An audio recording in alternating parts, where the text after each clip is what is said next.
वराह पुराण पर हमारे पूज्य उत्तराखंड धाम के शुभ प्रसिद्ध कथावाचक पूज्य मुकेश उनियाल जी की सुमधुर वाणी में आप सभी लोग कथा का रसास्वादन करें। पूज्य गुरुदेव महाराज।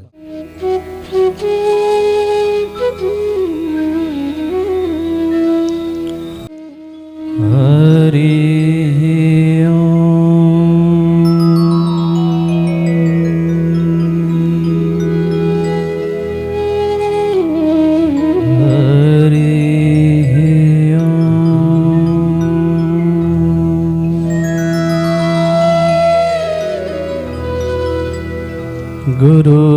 गुरुर्ब्रह्मा गुरुर्विष्णु गुरुर्देवो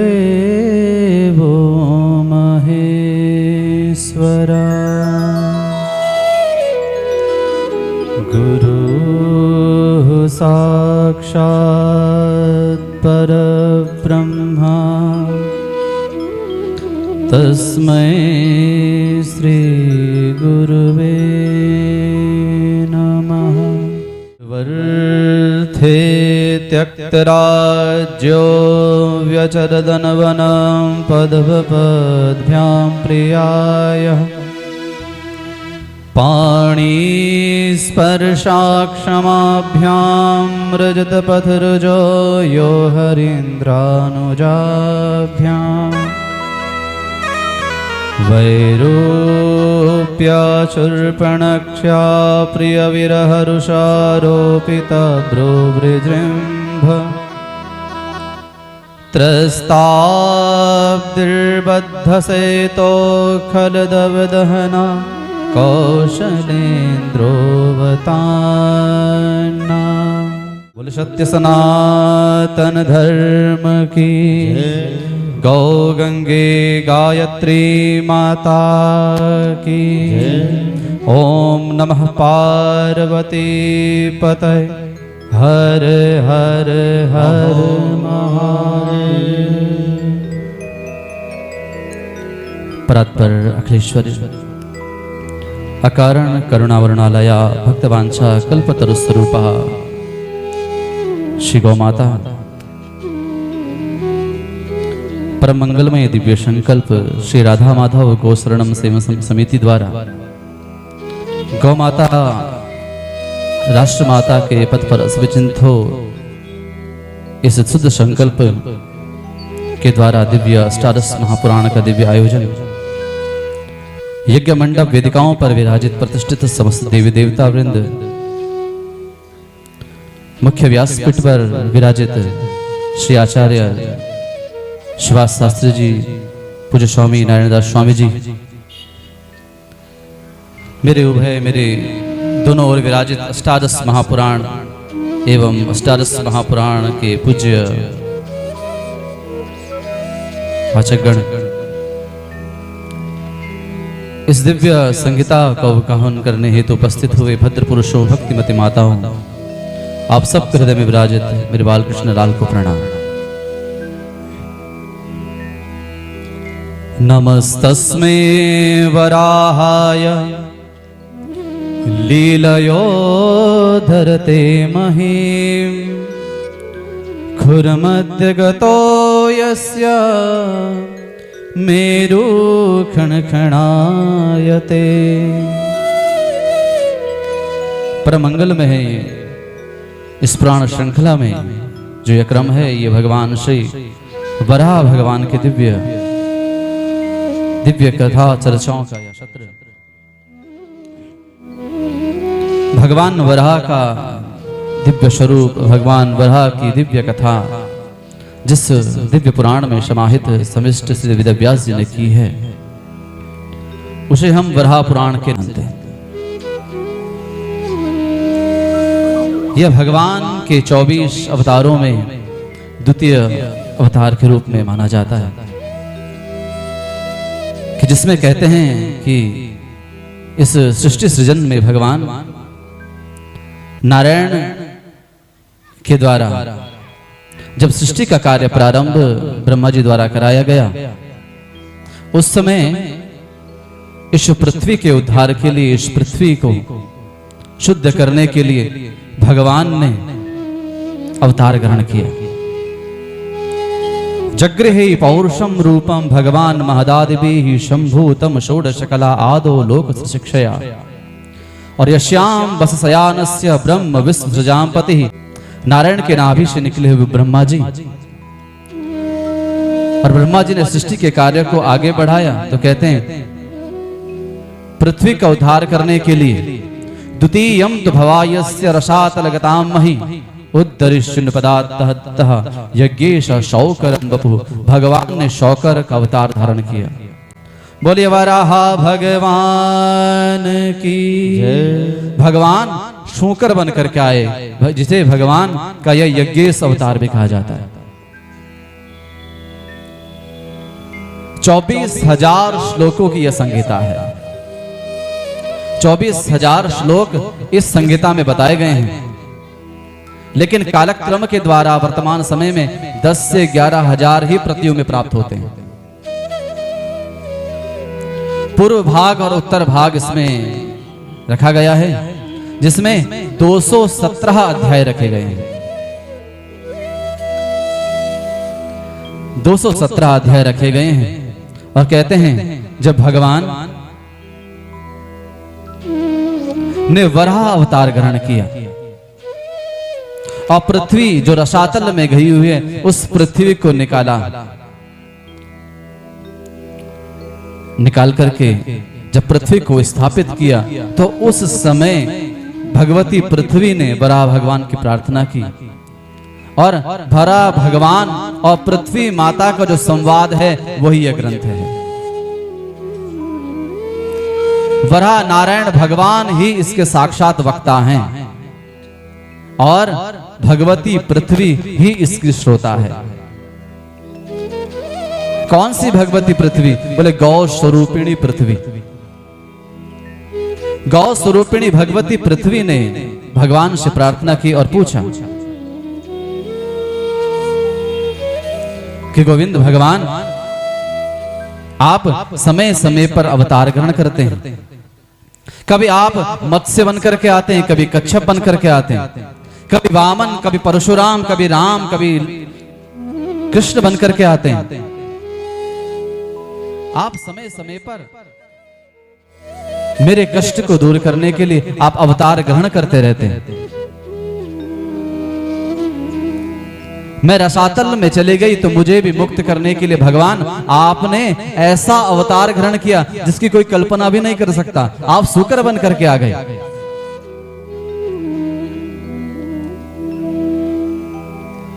मैं जानना चाहती हूं भगवान, जो सनातन आदिदेव भगवान नारायण हैं वे भगवान के परिपूर्ण अवतार हैं कि नहीं? जो नारायण भगवान के परिपूर्ण स्वरूप हैं वो भगवान का वास्तविक स्वरूप है कि नहीं है? आप स्पष्ट कीजिए मुझे।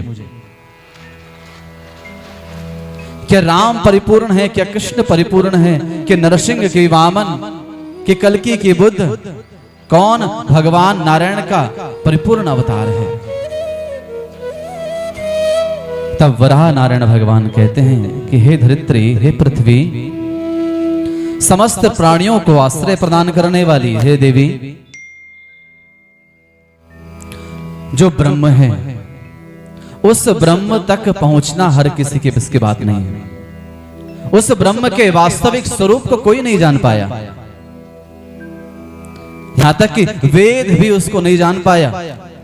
वेद भी कहते हैं, ऋषि कहते हैं वेदों में, हिरण्यगर्भः संवृत्तताग्रे भूतस्य जात पतरेक आसीत् सदाधारम पृथ्वीम द्यामुतैमा कस्मै कस्मै देवः।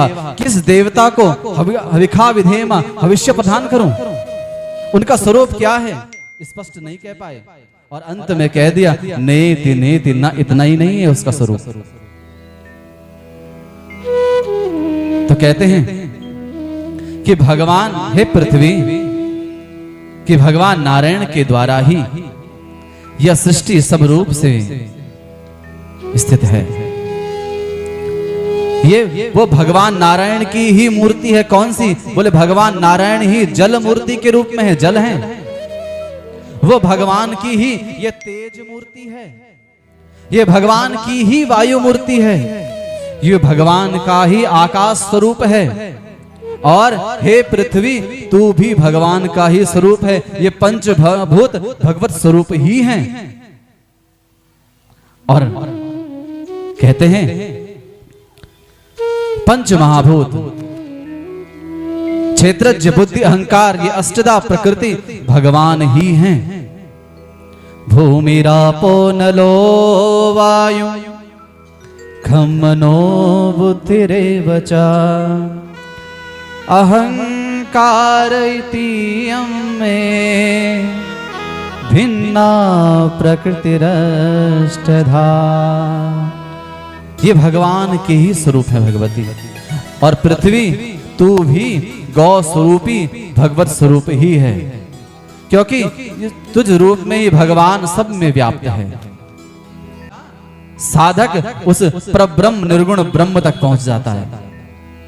और तब वो ब्रह्म क्या करता है, वो इन रूपों में अवतार लेता है, अर्थात वो उतर जाता है।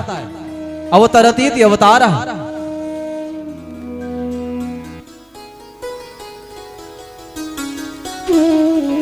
ये उस तक पहुंचने का ही साधन है। और वो ब्रह्म एक ही रूप में ब्रह्म है, ना वो स्त्री है ना वो पुरुष है, लेकिन वही जगत कल्याण के लिए वही स्त्री रूप भी हो जाता है और वही पुरुष भी बन जाता है और इस सृष्टि में व्याप्त रहता है।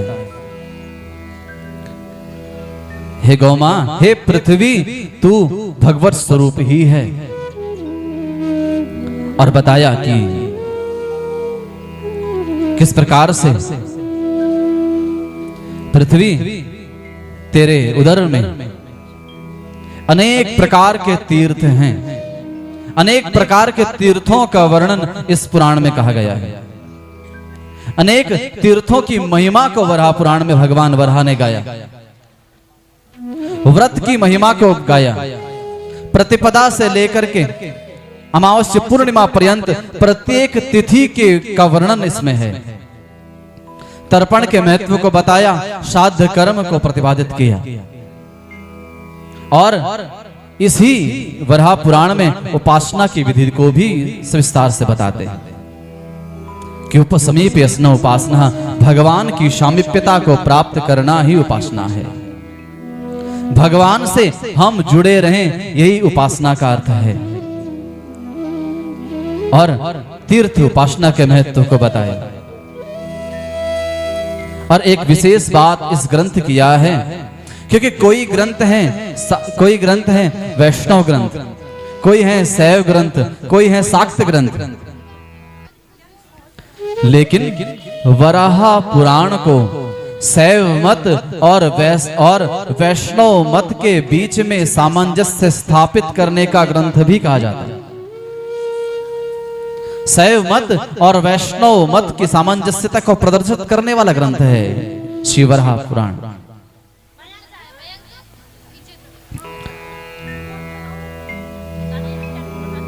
गौ स्वरूपिणी पृथ्वी को भगवान वाराह नारायण बताते हैं कि गौ की महिमा क्या है।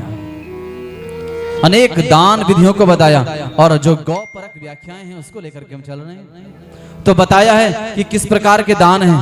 बोले तिल धेनु, जल धेनु, रस धेनु, गुड़ धेनु, मधु धेनु, क्षीर धेनु, धान्य धेनु इत्यादि धेनु दान का महत्व बताया। और अनेक व्रतों के विधान को बताया और कह रहे हैं कि भगवान गौ माता की कृपा भगवान शिव को भी प्राप्त हुई। भैया, शिवरात्रि के पावन पर्व पर यह दिव्य अष्टादश महापुराण का महोत्सव हम सबके पास है। शिवरात्रि के पावन पर्व पर हम इस अष्टादश महापुराण के मान पर्व को मना रहे हैं। भगवान शिव पर कृपा कैसे हुई कहते हैं, जब तीर्थों के महत्व को बता रहे हैं तो कहते हैं कि एक रुरु क्षेत्र ऋषिकेश क्षेत्र के महत्व को बताया और बता रहे हैं ऋषिकेश और व्यास घाट से के मध्य एक स्थान है जिस स्थान का नाम है गौ निष्क्रमण क्षेत्र। गौ निष्क्रमण तीर्थ के बारे में बताया कि वहां पर एक औरव नाम के प्रजापति रहते थे। वो औरव नाम के प्रजापति बड़े तपस्वी, निष्काम सेवी, गौ माता के परम भक्त, भगवान की बड़ी आराधना तपस्याएं करते हैं।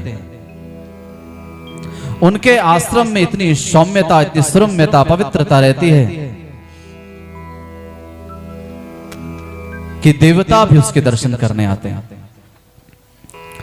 उनके तपस्या के बल से वह भूमि पवित्र है। देवताओं के विचरण करते हुए इंद्र देवता ने देखा कि भैया ये औरव तो बड़ी तपस्या करता है, और औरव की तपस्या से इंद्र जब विचलित हो गया कि भैया मिशन न चला जाए, तो कहते हैं इंद्र परेशान होकर देवताओं के पास भटकने लगा। भगवान शंकर से कहा, भगवान मेरी रक्षा करो। तो कहते हैं भगवान शंकर भी उस स्थान पे आए और भगवान की तृतीय दृष्टि पड़ने से भगवान शंकर के नेत्र से क्या होते हैं, औरव का जो आश्रम था वो जल करके भस्म हो गया। उस समय औरव मुनि कमल दल को ग्रहण करने के लिए उस क्षेत्र से हरिद्वार क्षेत्र गए हुए थे, और आकर के जब देखा कि आश्रम तो राख की ढेरी बन गया, बड़ा दुख हुआ और मुनि को, और मुनि ने वहीं पर वाग वज्र का प्रहार कर दिया, श्राप दे दिया। जिसने भी यह कार्य किया है वो संतुष्ट नहीं रह पाएगा, उसके मन में शांति नहीं रह पाएगी और वो इतस्ततः भ्रमण करता रहेगा। और वही अब यह दशा हो गई किसकी, बोले भगवान शंकर की। भगवान शंकर को शांति नहीं है, श्राप का ताप से वो जलते हैं और इतस्ततः भ्रमण करते हैं। भवानी पार्वती ने जब चिंता देखी, पूछा, तो भगवान शंकर ने कहा कि मुझसे एक अपराध हुआ है, मुझसे एक गौ भक्त परम तपस्वी का अपराध हुआ है। देवताओं के कहने पर मैंने उसके आश्रम को नष्ट कर दिया, इसलिए मेरी ये दशा है। तो प्रभु आपका ये पाप, आपका यह शाप से आप इससे मुक्त कैसे होंगे? तो भगवती पार्वती सभी देवताओं के साथ औरव मुनि के पास जाती, औरव मुनि के पास आई उस स्थान पर और खूब विनती करी है। और मुनि ने कहा, भगवान शंकर इस श्राप से मुक्त यदि हो सकते हैं तो वो केवल गौ माता के द्वारा, गौ माता यदि चाहे तो ही भगवान शंकर इस श्राप से मुक्त हो सकते हैं। और तब जाकर के भगवती पार्वती सभी देवी देवताओं ने भगवती गौ मैया की उपासना की, ओम ओम ओम, सुरभि की उपासना की। और सुरभि की उपासना से जब सुरभि गौ वहां से निकली, कहते हैं 77 सुरभि गौ स्वर्ग से उतरी हैं और उसके द्वारा भगवान शंकर का अभिषेक हुआ।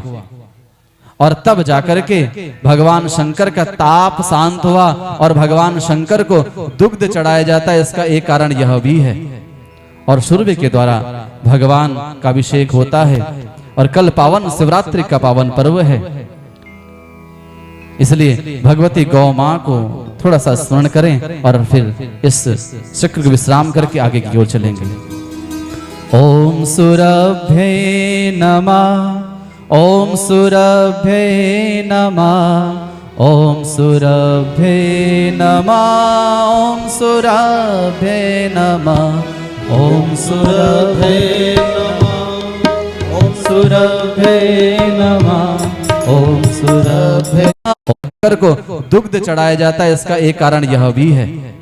और सुरभि के द्वारा भगवान का अभिषेक होता है और कल पावन शिवरात्रि का पावन पर्व है।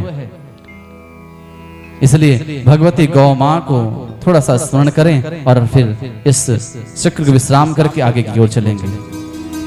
ओम सुरभ्ये नमः, ओम सुरभ्ये नमः, ओम सुरभ्ये नमः, ओम सुरभ्ये नमः, ओम सुरभ्ये नमः, ओम सुरभ्ये नमः, ओम सुरभे नमः ओम सुरभे नमः ओम सुरभे नमः ओम सुरभे नमः ओम सुरभे नमः।